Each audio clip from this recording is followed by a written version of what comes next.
इंतखाबात खत्म, इल्जामात का सिलसिला शुरू हो गया।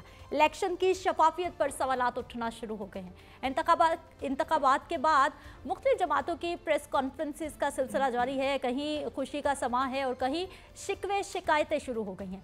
रहनुमा पाकिस्तान पीपल्स पार्टी शहरी रहमान ने इलेक्शन की शफाफियत पर सवाल उठाया है। कहा कि अन्य 127 से बिलावल भुट्टो इलेक्शन लड़ रहे थे। सुबह से हमारे अच्छे नतायज आ रहे थे, बिलावल भुट्टो लीड कर रहे थे, फिर शाम के बाद नतायज रोक दिए गए और फिर रिजल्ट कुछ और ही निकला है। उधर सरदार लतीफ़ खोसा, जिन्होंने नून लीग की तगड़ी सीट अपने नाम की है, ख्वाजा साद रफीक को हराकर, वो कह रहे हैं कि आम इंतखाबात में धांधली के बावजूद तहरीक इंसाफ ने 129 नशिस्तों पर कामयाबी हासिल की है और कहा कि हमारा मुतालबा है कि बानी PTI को रिहा किया जाए और उन पर जितने भी मुकदमात हैं वो गलत हैं उनको ख़त्म किया जाए, दरख्वास्तों को अदालतों में दोबारा सुनने की इजाज़त दी जाए। और उन्होंने कहा कि बानी PTI को इंशाअल्लाह वज़ीर आज़म बनाएंगे और नून लीग पर खूब तनकीद भी की और कह रहे हैं कि जो चौथी बार ताजपोशी के लिए आए हैं वो जल्द कहेंगे कि मुझे क्यों बुलाया।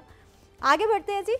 मुस्लिम लीग नवाज़ की अगर हम बात करें, जो कि अभी तक लीड कर रही है, तो मियां मोहम्मद नवाज शरीफ साहब अब से कुछ देर पहले खिताब कर रहे थे। आतिशबाजी का सिलसिला जारी था, मुबारकबादें दी जा रही हैं, वसूल की जा रही हैं और उनकी जानिब से जो एक तमाम सियासी जमातों को पैगाम दिया गया है वो ये है कि तमाम सियासी जमातों को मिल बैठना होगा और आने वाले वक्त में सियासी अदम इस्तेहकाम को ख़त्म करना होगा, कौम की खिदमत करना होगी।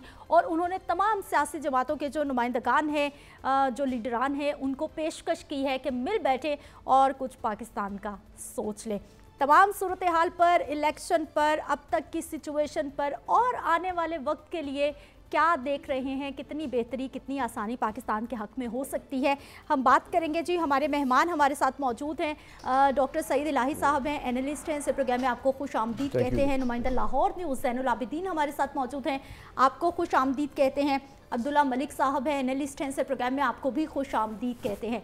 सईद इलाही साहब जी, सर नून लीग जश्न मना रही है, पीपल्स पार्टी बिलावल साहब के हारने की जो है वो तकलीफ़ में है और सईद खोसा साहब ने कह दिया है कि अगले वज़ीर आज़म वो दोबारा से बानी PTI को देख रहे हैं। देखिए, ख्वाब देखने में और ख्वाहिशात का इजहार करने पर कोई पाबंदी तो नहीं है, ठीक, वो खोसा साहब हो, वो कोई भी हो।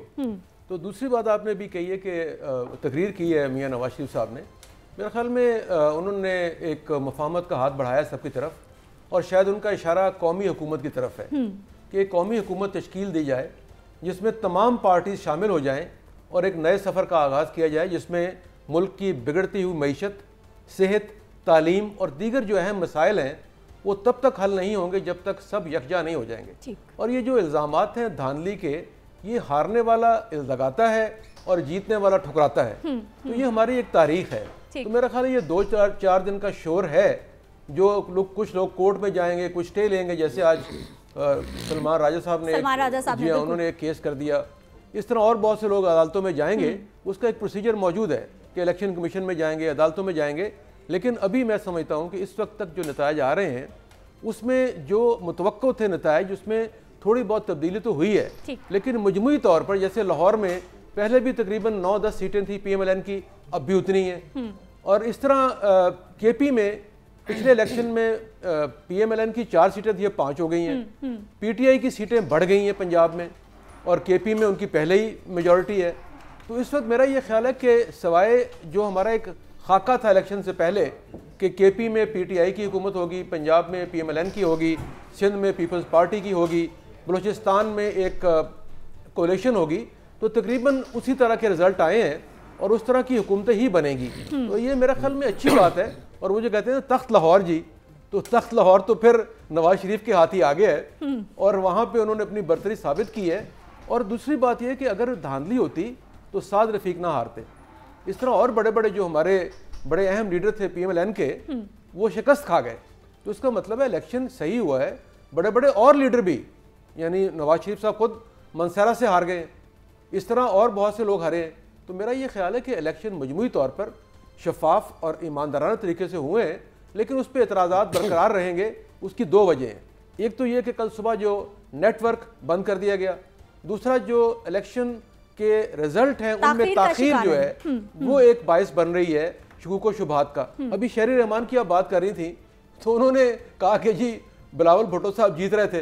तो हर हल्के में जब रिजल्ट आते हैं तो मुख्तलिफ इलाके होते हैं जो मुख्तलिफ पार्टीज के पॉकेट्स होती हैं, पोलिंग बूथ्स वाइज रिजल्ट्स आ रहे हैं। तो पहले रिजल्ट आया जीत रहे हैं, फिर हार रहे हैं, फिर जीत रहे हैं, तो बिल आखिर मजमूई तौर पर रिजल्ट का ऐलान होता है। तो ये पहले वाज़ेह था कि यहाँ पे दो बंदे लड़ रहे हैं मैदान में, एक अताउल्लाह तारड़ साहब और दूसरे PTI के ज़हीर अब्बास साहब।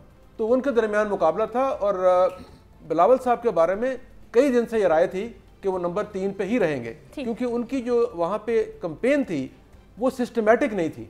मेरा ये ख्याल है कि उनके वर्कर्स जो वहाँ मौजूद थे वो सिस्टमेटिकली काम नहीं कर रहे थे कि वार्ड में, UC में, PP लेवल पे, NA लेवल पे, शुमारती कोड फलाना, ये सारी जो तफसीर होती है ना, इलेक्शन, इसको कहते हैं इलेक्शन इंजीनियरिंग, इलेक्शन दिन, उस दिन शायद वो कमज़ोर रहे हैं।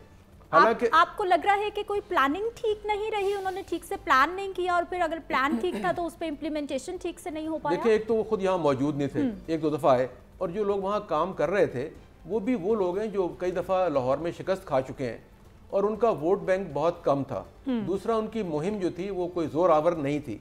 तीसरा, जो टेक्निकली काम करना था कि अपने लोगों को अप्रोच करना था, उनको निकालना था, लाना था, वोट डलवाने थे, वो नहीं कर सके।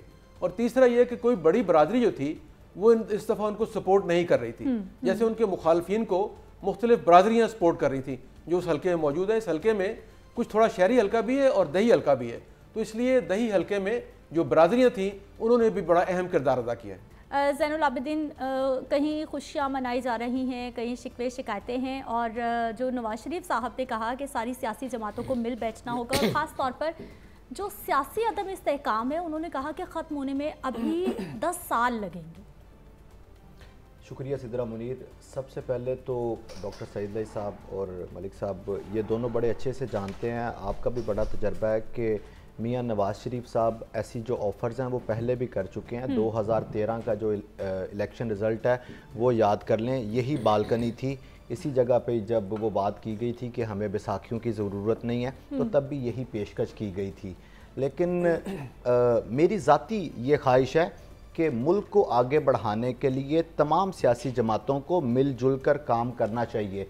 लेकिन ये बड़ी बदकिस्मती है कि नवाज़ शरीफ साहब ये तमाम जमातों के साथ इनका इल्हाक तब होता है जब मुल्क में या इनके ऊपर थोड़े से मुश्किल हालात आ जाते हैं। अभी माजी करीब की जो एग्जांपल है वो PDM की है। तो ये जो पाकिस्तान डेमोक्रेटिक मूवमेंट बनी, तो जब मियाँ साहब के ऊपर हालात थोड़े से मुश्किल हुए तो फिर उसके बाद जमातों का जो इल्हाक है वो भी शुरू हो गया। लेकिन सबसे पहले तो मैं जो PMLN है उनकी इस चीज़ को अप्रिशिएट करता हूँ कि एटलीस्ट जब इलेक्शन का रिज़ल्ट मोर देन 90% अनाउंस हो गया तो उसके बाद किसी ने तो जुर्रत की, किसी ने तो आके बात की कि तमाम सियासी जमातों को मिल के बैठना है, क्योंकि इस मुल्क को मुश्किलात के भंवर से निकालना है। कोई भी किसी भी तरह की किसी भी मुकाम पर कोई भी डील हो जाए, जो भी निगोशिएशन हो जाए, लेकिन तमाम सियासी जमातों का एजेंडा यही होना चाहिए और जो है भी।